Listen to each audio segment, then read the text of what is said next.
Lesson 1. Why attachment is the silent cause of human suffering. My beloved, you believe suffering comes from loss. You believe pain comes from failure. You believe grief comes from what was taken away. But you are mistaken. Suffering is born much earlier, at the moment you attach your peace to something that is not permanent. Attachment is subtle. It disguises itself as love, ambition, responsibility, loyalty, and hope. But beneath these masks, attachment always carries one condition. I cannot be whole without this. The moment that belief enters you, fear follows.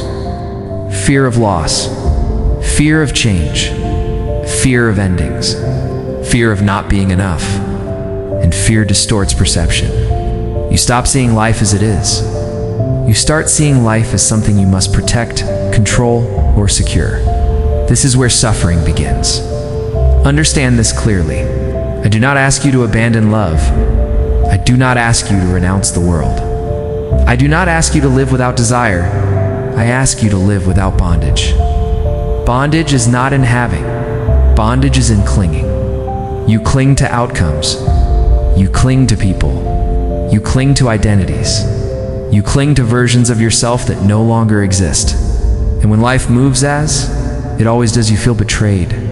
But life did not betray you. Your attachment did. You were never meant to build your inner stability on moving ground. Look honestly at your pain. Was it the event that destroyed you? Or was it the story you told yourself about what you lost? Loss does not wound the soul. Attachment does.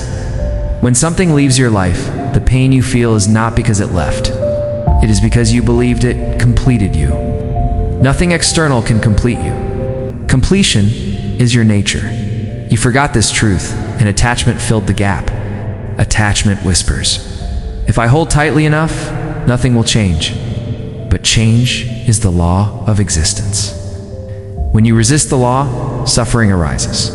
When you flow with it, wisdom grows. You suffer not because things change, but because you demand that they do not. Consider how much energy you spend trying to preserve what is already shifting, trying to freeze moments, trying to keep people the same, trying to maintain identities that no longer fit. This effort exhausts the soul. Detachment is not coldness. It is clarity.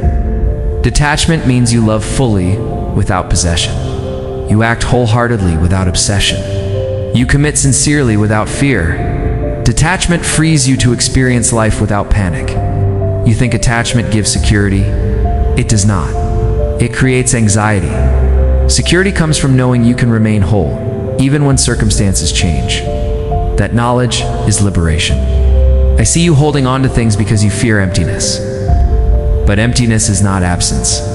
It is space where wisdom enters, space where peace settles, space where truth becomes audible. You fill that space with attachment and then complain that life feels heavy. Release does not mean rejection. It means non-dependence. You may love deeply and still let go. You may strive fiercely and still accept outcomes. You may desire growth and still remain peaceful. This is mastery. Attachment says, this must happen my way. Wisdom says, I will give my best and remain steady. See the difference? One enslaves, the other frees. Every time you suffer, ask yourself honestly, what am I afraid of losing? There you will find attachment. And where attachment dissolves, suffering cannot survive. This is not philosophy. This is observation. When you stop demanding permanence from impermanent things, peace appears naturally. That is the first lesson. Lesson 2. The difference between true strength and ego-based power. My beloved, the world has taught you the wrong definition of strength. It tells you that strength is domination, that power is control, that victory is defeating others. This belief creates endless conflict within you and around you. True strength is not loud. It does not seek recognition. It does not need to prove itself. True strength is self-governance. The strongest being is not the one who conquers the world, but the one who has mastered their inner reactions. Ego-based power depends on comparison. It needs someone to be weaker. It needs validation. It feeds on attention. That is why ego is never satisfied. No matter how much it gains, it fears loss. No matter how high it rises, it fears falling. Ego-based power is fragile. It reacts quickly. It defends aggressively. It fears disrespect more than dishonesty. True strength is different. True strength allows silence without weakness. It allows restraint without fear. It allows humility without loss of dignity. You have been taught to react when challenged, to assert when questioned, to dominate when insecure. These are not signs of power. They are signs of instability. A stable mind does not rush to defend itself. A grounded soul does not fear disagreement. A strong being does not need to announce authority. Authority is felt, not declared. Observe your own reactions. When anger arises quickly, strength is absent. When pride is easily wounded, strength is absent. When validation becomes necessary, strength is absent.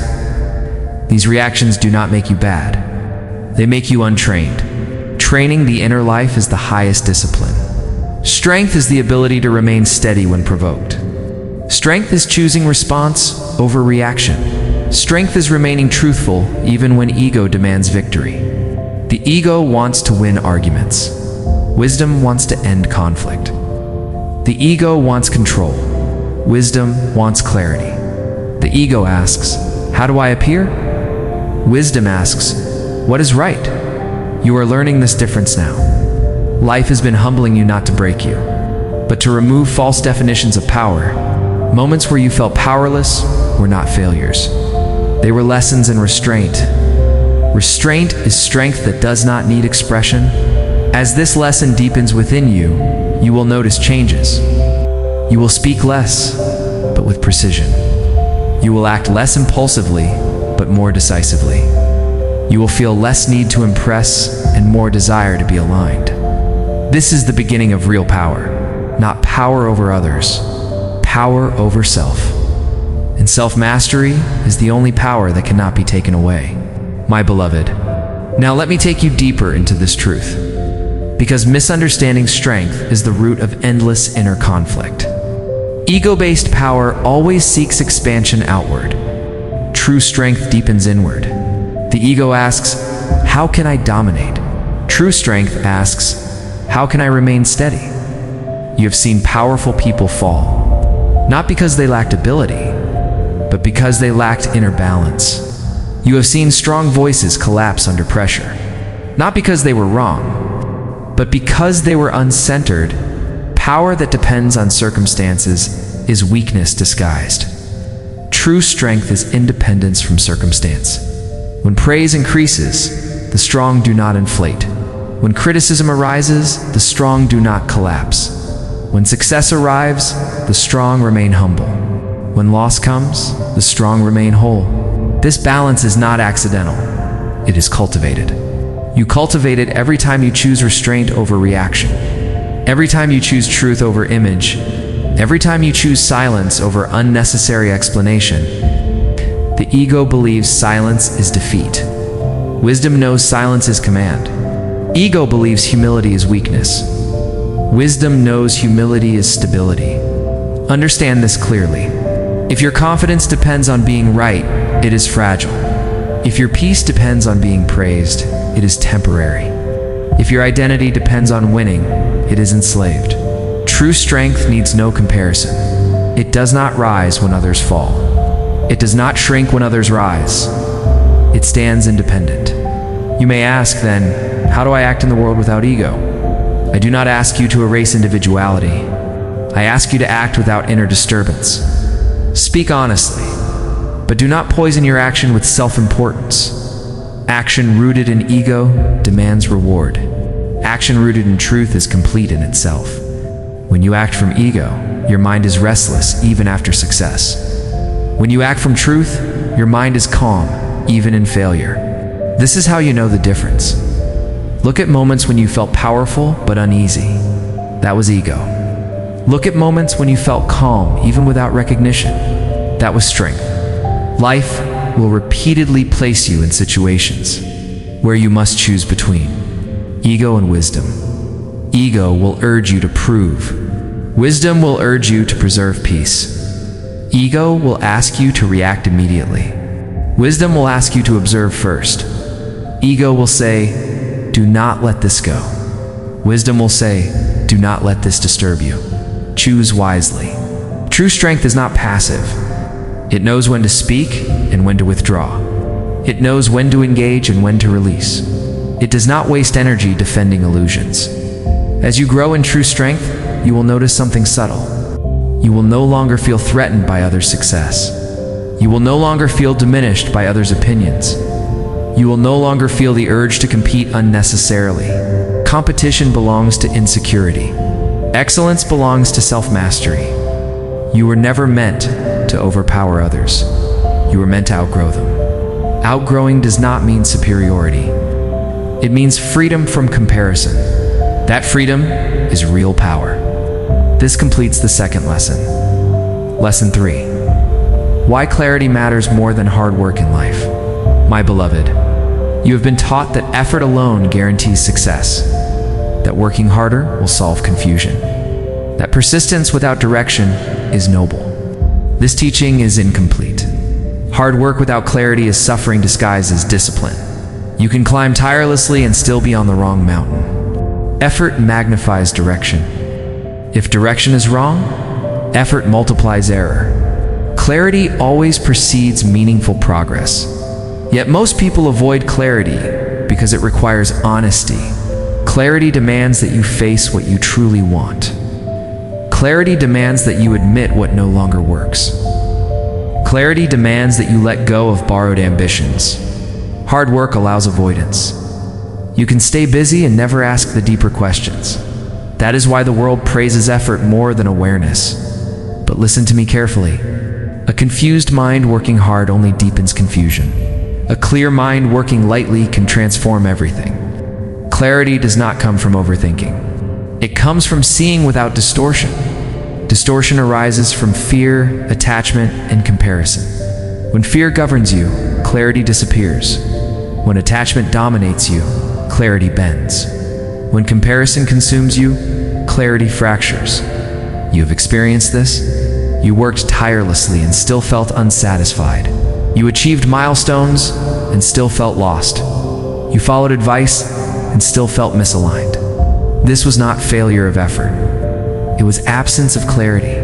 Clarity begins when you stop asking, "What should I do?" and start asking, "What is true for me?" Truth simplifies. When truth is clear, decisions reduce themselves. When truth is clear, effort becomes focused. When truth is clear, energy stops leaking. Most exhaustion is not physical. It is mental friction. You fight internally because your actions contradict your understanding. Clarity removes this friction. You no longer drag yourself forward. You move naturally. That is why some people progress with ease, while others struggle endlessly. Clarity does not promise comfort. It promises direction. Sometimes clarity will ask you to walk away. Sometimes it will ask you to wait. Sometimes it will ask you to act decisively. But it will never confuse you. Confusion is the signal that you are avoiding truth. You avoid truth because it threatens identity. Clarity may require you to admit you no longer want what you once chased. You stayed too long in something misaligned. You pursued goals that were never yours. These realizations hurt the ego but free the soul. You cannot work your way out of a life that is unclear. You must see your way forward. The moment clarity enters, effort becomes effective. A small action taken with clarity outweighs massive effort taken in confusion. That is why I say clarity matters more than hard work. Hard work builds endurance. Clarity builds direction. Endurance without direction is endless labor. Direction without endurance is incomplete. But clarity always comes first. You are being called now to reduce noise, not increase effort. To refine intention, not multiply action. To listen inwardly before acting outwardly. This lesson is only beginning. My beloved, now let this truth settle fully within you. Clarity is not a thought you arrive at once. It is a state you must protect continuously. Even after clarity appears, the world will attempt to cloud it. Through noise, through advice, through comparison, through urgency. That is why clarity must be guarded. You lose clarity not because it disappears, but because you stop listening to it. Clarity often speaks quietly. It does not shout to compete with distraction. It waits for you to return to stillness. When you ignore clarity, effort increases and results decrease. You become busy, yet unfulfilled, active, yet uncertain. This is how exhaustion is born. You mistake exhaustion for dedication, but dedication without clarity becomes self-punishment. Observe carefully. Whenever you feel drained, ask yourself, am I working against my own knowing? If the answer is yes, stop immediately. Stopping is not failure. It is correction. Correction requires humility. You must be humble enough to admit when your direction is wrong. Most refuse this humility because they fear wasted time. But continuing in the wrong direction wastes far more. Clarity saves time, energy, and spirit. You are not meant to exhaust yourself proving worth. You are meant to express worth through right action. Right action flows naturally from clarity. When clarity is present, decisions become simpler. Priorities reorganize themselves. Energy aligns instead of scatters. You stop multitasking your life. You stop chasing approval. You stop reacting impulsively. You move with intention. This is why clarity precedes meaningful success. Success achieved without clarity feels empty. Success achieved with clarity feels stable. Stability is the true measure of success. I do not measure you by speed. I measure you by steadiness. Now understand this final aspect of clarity. Clarity does not guarantee ease. It guarantees coherence. Sometimes clarity will demand courage. Sometimes it will demand patience. Sometimes it will demand withdrawal, but it will never demand self-betrayal. Whenever you feel forced to betray your values to progress, clarity is absent. Return inward. Simplify. Truth always simplifies. Lesson 4. How desire controls the mind, and how to be free from it. My beloved, desire is not your enemy. Unexamined desire begins as movement. Movement becomes pursuit. Pursuit becomes obsession. And obsession steals freedom. The mind does not suffer because it desires.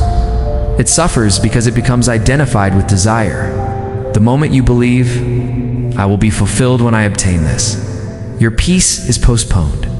Desire promises completion in the future. But peace exists only in the present. This contradiction creates inner tension. You chase endlessly, believing fulfillment is ahead, while fulfillment waits behind. In awareness, desire itself is neutral. It becomes harmful only when it controls identity. You are not disturbed by what you want. You are disturbed by believing you cannot be whole without it. This belief enslaves the mind. The mind then becomes restless. It imagines scenarios. It anticipates outcomes. It fears loss even before gain. Thus, desire multiplies anxiety. Observe how desire behaves within you. When desire is strong, the mind rushes. Patience weakens. Discernment narrows. You become reactive. Desire narrows perception. It convinces you that only one outcome matters. It blinds you to alternatives. It exaggerates importance. This exaggeration is the root of suffering. Freedom from desire does not mean absence of wanting. It means absence of compulsion. You may desire without being dragged. You may pursue without being possessed. This is mastery. Mastery is not suppression. It is understanding. When you understand desire, desire loosens its grip. Ask yourself honestly, is this desire enhancing my clarity or consuming it? If desire enhances clarity, it is aligned. If it consumes clarity, it is binding. Aligned desire energizes without agitation. Binding desire exhausts even before action. Learn this distinction. The mind becomes free not by killing desire, but by refusing to surrender identity to it. You are not what you want. You are not what you lack. You are the awareness watching desire arise and fall. The moment you remember this, desire loses authority. Desire thrives on unconsciousness. Awareness dissolves its power. As this understanding deepens, you will notice changes. Desires will still arise, but urgency will reduce. Outcomes will matter, but peace will not depend on them. Ambition will exist, but anxiety will not rule. This is liberation within life, not escape from it. My beloved, now you must understand the final truth about desire, because misunderstanding it keeps the soul restless, even in success. Desire does not enslave you because it exists. It enslaves you because it promises fulfillment outside of awareness. The mind becomes conditioned to believe that happiness is always one step ahead, one achievement away, one possession away, one recognition away. This belief fragments the present moment. Instead of living, you are constantly arriving. Arrival never satisfies because the habit of seeking remains. The object of desire changes, but the pattern continues. This is why even fulfilled desires often leave emptiness behind. The mind expected completion. It received stimulation. Completion does not come from stimulation. It comes from integration. Integration means you remain whole whether desire succeeds or fails. This is freedom. A free mind can desire without desperation. It can pursue without panic. It can lose without collapse. You become free not by renouncing desire, but by refusing to postpone your peace. Peace is not the reward of success. It is the condition of clarity. When peace becomes your foundation, desire loses its urgency. Urgency is the sign of bondage. Whenever you feel rushed internally, ask yourself, what am I afraid of not having? That fear fuels desire. Desire fed by fear always overreaches. It sacrifices discernment. It ignores consequence. It narrows awareness. You have seen this in your own life. Moments where desire led you into choices that did not honor your deeper truth. Moments where impatience overruled wisdom. Moments where wanting blinded seeing. These were not moral failures. They were unobserved movements of the mind. Observation is liberation. When desire arises and you observe it without judgment, it weakens naturally. It no longer controls action automatically. Choice returns. This is the turning point. You move from being driven to being directed. Driven minds are restless. Directed minds are powerful. Directed desire becomes purpose. Undirected desire becomes compulsion. As you cultivate awareness, desire transforms. You still want. You still aspire, but you are no longer consumed. This state is not dull. It is expansive. You enjoy success without anxiety. You accept loss without bitterness. You remain stable across outcomes. This is inner wealth. Inner wealth cannot be stolen, delayed, or denied. That is the completion of this lesson. Lesson 5. Why pain comes before transformation, not after. My beloved, you often ask why pain arrives before change. Why difficulty precedes growth. Why clarity follows suffering. You assume pain is punishment. It is not. Pain is disruption. Transformation requires disruption. Because the mind resists change when comfort is intact. As long as familiar patterns function, even poorly, they are maintained. Pain breaks this maintenance. Pain interrupts routine. Pain demands attention. Without pain, you remain asleep in habit. This is why transformation rarely begins in comfort. Comfort dulls awareness. Pain sharpens it. I do not send pain to harm you. Pain arises when resistance meets reality. When you cling to what no longer fits, friction occurs. That friction is experienced as pain. Pain is not the enemy of growth. Avoidance of its message is. Most suffering continues because its lesson is ignored. Pain asks one question repeatedly: what must change? If you answer honestly, pain diminishes. If you resist, pain intensifies. This is not cruelty. It is guidance. Consider how your greatest growth emerged.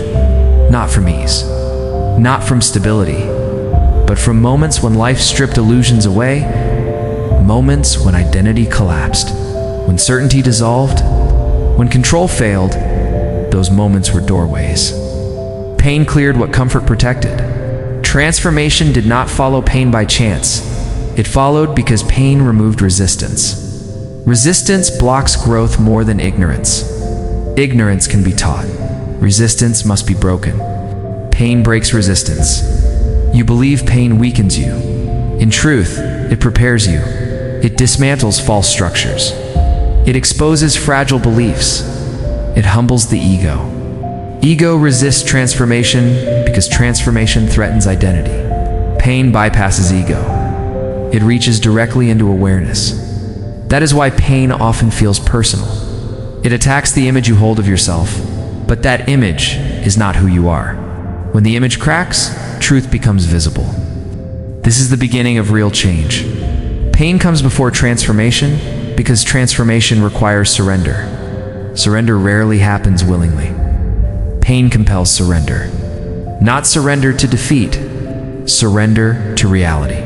Reality is always aligned with growth.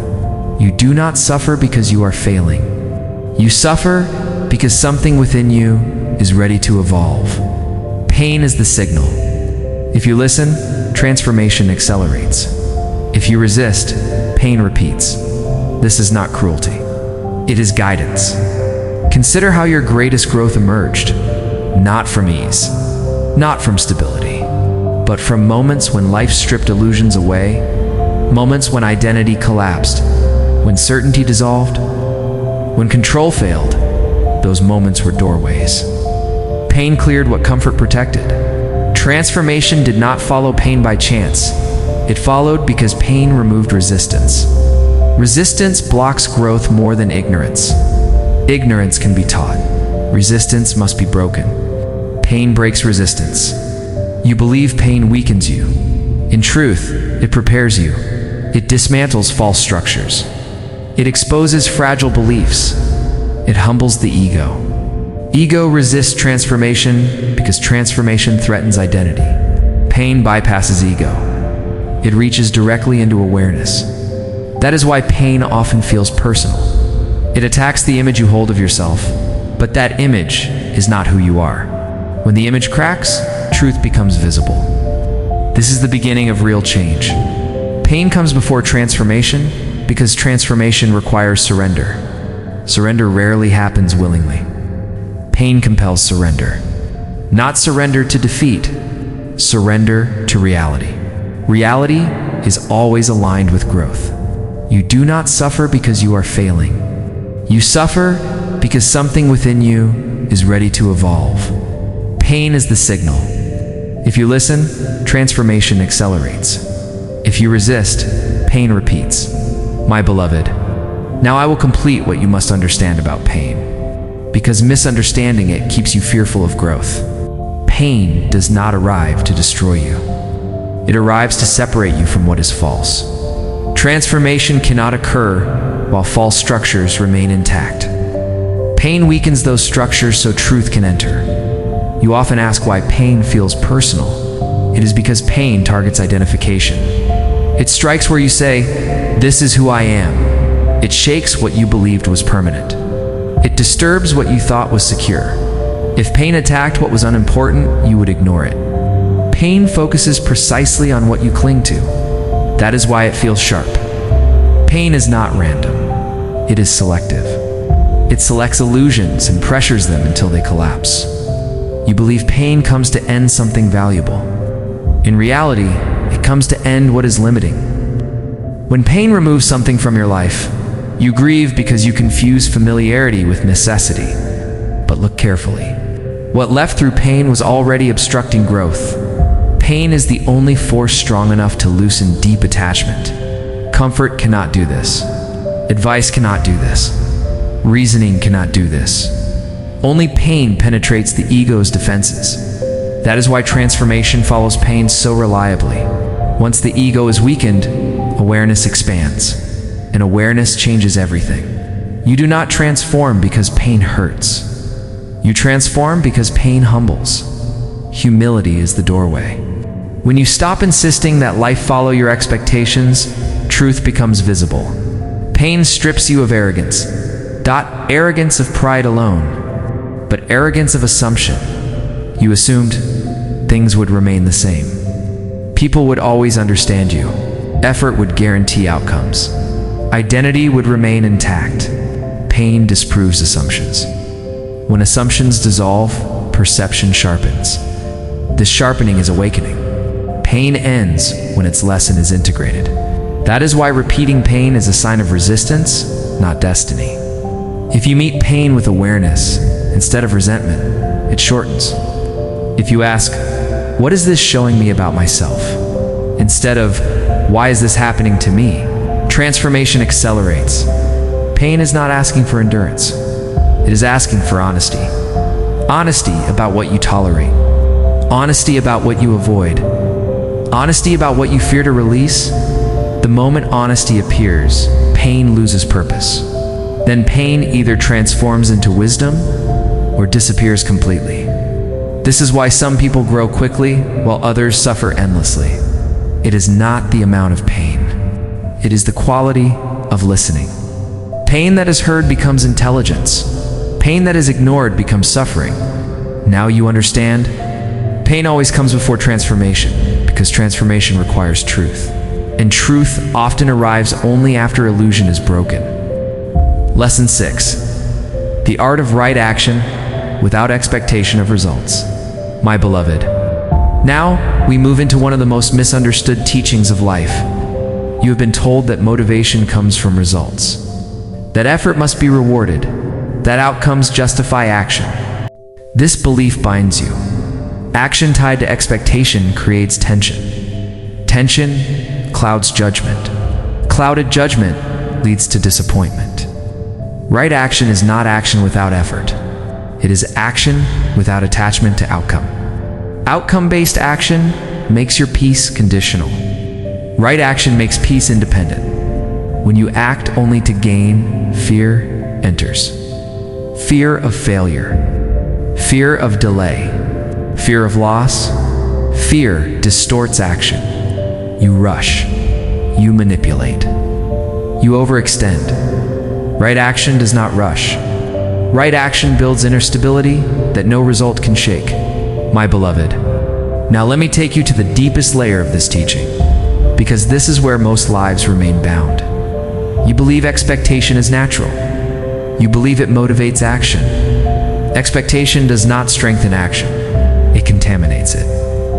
When you expect results, your mind leaves the present moment. It travels ahead, calculating gain, fearing loss, negotiating outcomes. Action then becomes divided. One part of you acts, another part watches, judges, worries. Divided action is weak action.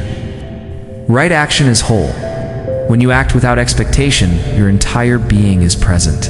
Mind, energy, and intention move as one. This unity is power.